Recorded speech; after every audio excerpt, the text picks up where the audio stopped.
It's monstrous that a group of people, a group of parents, would claim they love their child, and instead of letting their child be their authentic self, would drive their child to do this.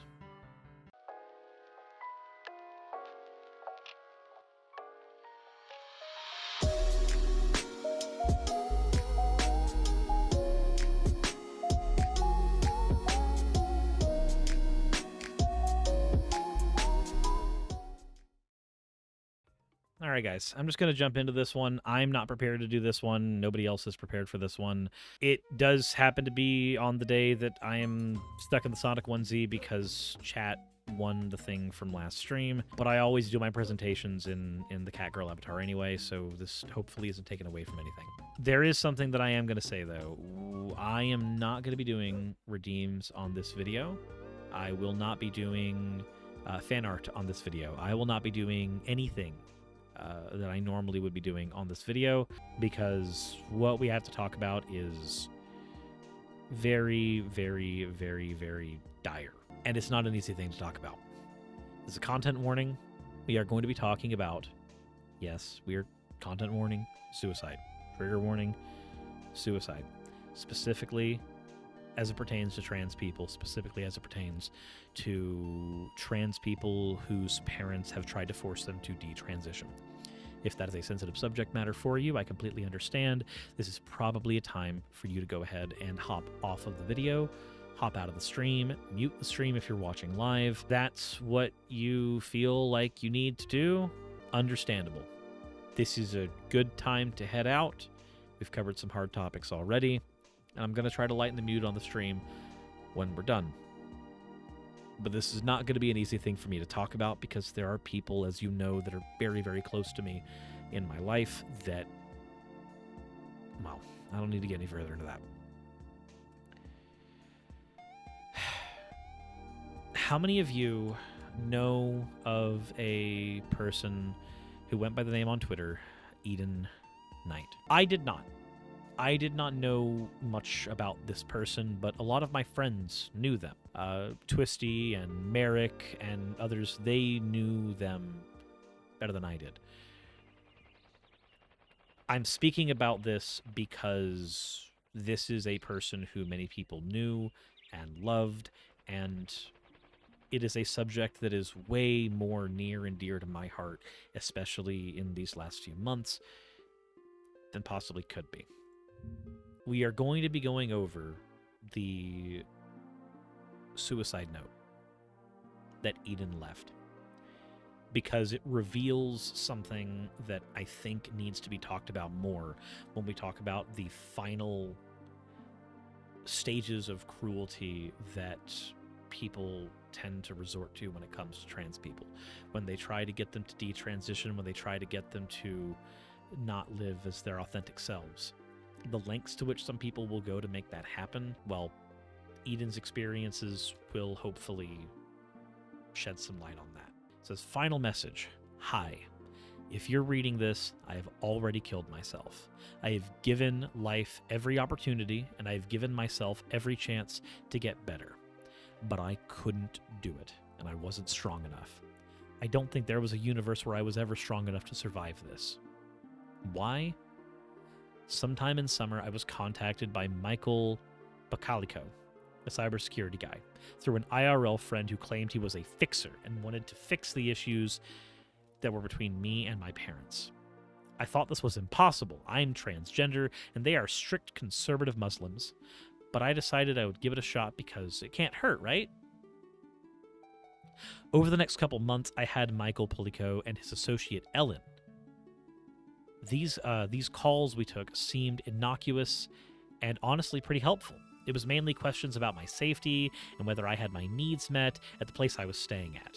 Towards the end of my stay at my friend's place, I had witnessed a traumatic event and was already in a bad place mentally. Michael took note of this and decided to push me to leave Georgia and move back to Virginia. Michael and Ellen, along with a Saudi lawyer named Bader, met me at the train station. I was taken to a hotel and allowed to experience DC. I was genuinely optimistic and believed this could work. God, I wish I wasn't so fucking stupid. At this point, the only person in that group that I was in contact with was Bader, the Saudi lawyer. Bader, throughout his entire time, in his weird way, tried to get me to detransition. First, he pampered me. He got me an apartment temporarily, took me out to eat, took me to therapists, but over time, the more conversations I had with him in person, the more I realized what he was trying to do. He tried to get me to be normal. Gave me examples of feminine men and said that they are transgender, but they're hiding it. That it's better to hide it. Told me stories personally about people he knew that successfully hid it. Repeated constantly that I can just hold two lives, the female me and the male me. Constantly said I looked like a man, always talked down on my appearance, bought me masculine clothing, and tried to throw away all of my feminine clothing. At every step of the way, he tried to detransition me. I had a breakdown over this and bombarded Michael, Polico, and Ellen with texts about what was happening, and they did not respond. I didn't realize fast enough what was happening because I'm fucking stupid. At a certain point, I realized I was entirely dependent on Bader for food and shelter, that if I ran away, he could easily find my location, and since I was illegal, I would have just been deported to Saudi. I subconsciously gave up. I was too tired. I know, Gigi. I know. I did everything he asked. I cut my hair, I stopped taking estrogen, I changed my wardrobe, I met my dad, and then I had another breakdown. My mom kept telling me to repent or I was going to hell, and I did. I repented. I believed I was going to hell so much that I read the entire Quran front to back in a couple of days. Crying the entire fucking time about what a disgusting thing I am, and I didn't sleep. I repented, and I was broken. Bader then booked a flight back to Saudi, and I came back. The first month was fine. Okay, even. I was on edge the entire time, but I was treated like I was going to run away at any second by my family. And then came the second month. At this point, I was subjected to daily searches of my belongings. My mom searched all of my electronics whenever she got to the house. I was berated for being a freak when my mom found my private photos. My dad called me a failure and an abomination. I was told that Michael, Ellen, and Bader were actually all specifically hired to get me back, and there was no escape from my situation. I was destroyed, but I wanted to keep going. After the first time they found my HRT, it was traumatizing, but I didn't want to stop. I didn't want to live if I couldn't transition. Then the second time came. After that, I took a month break off of HRT, then got back on it. They found my HRT again, and I am done fighting. I wasn't always a good or even decent person, and at times I was a fucking asshole and a disgusting human being, but there were times I feel like I was good.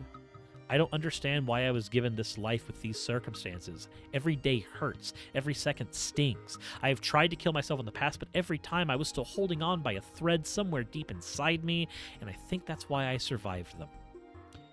This time, I am done, and I am tired.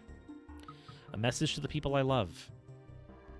To my friends, to the people I chose to be my family, to my girlfriend, to everyone who has shown me kindness in this life, I sincerely thank you. You've made an unbearable existence bearable at times, and I'm deeply sorry that I've disappointed you all. I wish things were different. I wish this message was a message about how I won, how I escaped and built a successful life, how I managed to get FFS, SRS, and beat my dysphoria. I wish I was speaking to you about how proud I am of myself to have done the impossible. But that's not my reality. I wish this world wasn't so fucking comically cruel. I'm actually laughing writing this sentence. It's unironically ridiculous how bad my luck has been the last couple of weeks. Someone just walked past my car and glanced at me. I wonder if they know I'm going to kill myself. I wonder what they would think if they knew who I actually was. I wanted to be a leader for people like me, but that just wasn't going to happen. I hope that this world gets better for us. I hope our people get old. I hope we get to see our kids grow up and fight for us. I hope for trans rights worldwide. Goodbye. I can't add anything to that. I can't. Like, I could show you the stuff that has been shown on Twitter the pictures of Michael, Pacalico, and Ellen, who actually, ran the fucking firm that got them to detransition, and we can have an entire group of people just running at their doorstep and making their lives absolutely miserable for leading to the suicide of somebody this way, explaining to them how undeniably cruel their practice is. It's not going to bring a person back. When I read through that shit, I see people I love writing those same fucking words. People who have been ostracized by their families, who live on their own and have been doing everything in their power to live as their authentic selves, being told by their religiously fundamental parents that they're going to be going to hell, that they need to detransition. It's monstrous that a group of parents would claim they love their child, and instead of letting their child be their authentic self, would drive their child to do this. Make no mistake, Eden was tricked into detransitioning, forced to move to Saudi Arabia for personal safety because of the illegality of their status in the Americas, and then took her own life because of the cruelty of others. This was not a decision that was made by an individual because somebody was weak. This was a decision that was made because there were no options left. Because their parents took away those options. I could show you the picture of what seems to be Eden's father. Person who hired Michael and Ellen to help detransition their child. It's not going to do anything. It's not going to bring a person back. I don't want to spend so much time on this particular topic because I don't want to have my own break. Because as I said, when I cover something like this, it's not just Eden. It's every single person I fucking care about who's had these experiences, and I'm not gonna fucking list the names. If you've been in here long enough, you probably can list them yourself. This is the kind of future that people like Matt Walsh want. This is the kind of future that people like everybody who was exposed in those 2,600 emails want. I don't know how many times we can explain. The cruelty is the point. Gigi is very worried about me. I don't know how many times we can explain that this is the type of world that people like that want to create. Because make no mistake, these studies have been done over the course of several fucking years. When trans people have access... Gigi, that is my microphone. Babe. When trans people have access to gender-affirming medical care, it saves their lives. When you are advocating against medical care for trans people, and that includes minors, when the evidence is there, you're not a fucking expert. Experts have done the research, you fucking moron. When you sit there and do your fucking concern trolling, when you do that shit, you are actively being part of the problem, and I hope you realize you are actively creating that suicide statistic. You are perpetuating it. You can do better. You can be better. It's not difficult. Just shut the fuck up and let trans people who are trying to tell you about their experiences be heard. It's not difficult. You're not them. Your concern trolling is largely fueled by an actual concerted effort from multiple think tank organizations, and you have the audacity to think that it's a fucking original thought from you? The concern trolling about puberty blockers and transition for adults and how you just can't lie to them about their lived experiences. You think a single thought in your fucking head is original? and it's not been pre-programmed there by a group of people who have been trying to make it that way for ages, do you actually take time to think about the media you consume and the different arguments you're picking up from it? I've seen it enough times. People who think that their position is theirs and it's an original thought of theirs, and they definitely have the right of things. But then when you actually read medical journals and you actually read about the experiences of people who are trans, when you actually do this shit, is it any wonder that so much of my fucking content here lately has been talking about these issues? This is the current target of the right wing. This is the current target for them. They want more suicide notes like Eden's. That's what they want. And I don't know how to explain to you that when you are advocating against trans care, you are being a pawn in a larger game, being used by people who don't know you, don't care you exist, and don't care about the human cost that is required for them to get their money and their votes. I don't know how to explain that to you. Tell me what it would take to convince you, because the studies have been done. You've had the ability to read them this whole fucking time, for those of you who are literate enough to do that. These are people's lives. And you joke about it on the internet, and you pretend that this is actually just a funny haha thing, and oh look, I get my kecks out of it. I get my kecks out of trolling trans people on the internet. No, you are adding to a statistic. And I'm sure for some of you, maybe that gets you off. Maybe that's a power trip that you get to get. The cruelty is the point for organizations that get their votes and get their funding from people who are willing to support cruelty. Give me an argument in the comment section why you support it. Don't try to backtrack and say it's not coming from a place of cruelty. It doesn't matter. I don't give a fuck about your intentions.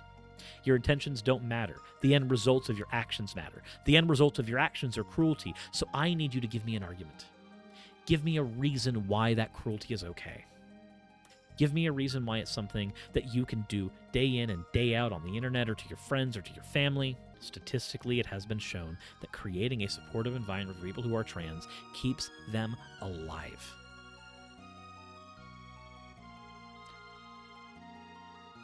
I'm sure you would want people to want you alive. So why would you operate in such a different way? A way that demonstrably leads to death. But that's it. I've given my ask for the comment section below. I don't have much more to say. I hope that some of you can get out of this video well, go eat a snack, go get a drink, go hang out with your friends and loved ones. Tell a fucking friend of yours who is trans or who recently came out. Tell them it's going to be okay. Tell them you're going to be here for them. Do some self-care and help somebody else engage in self-care. But that's all I got on this one. Insert end of video tagline here.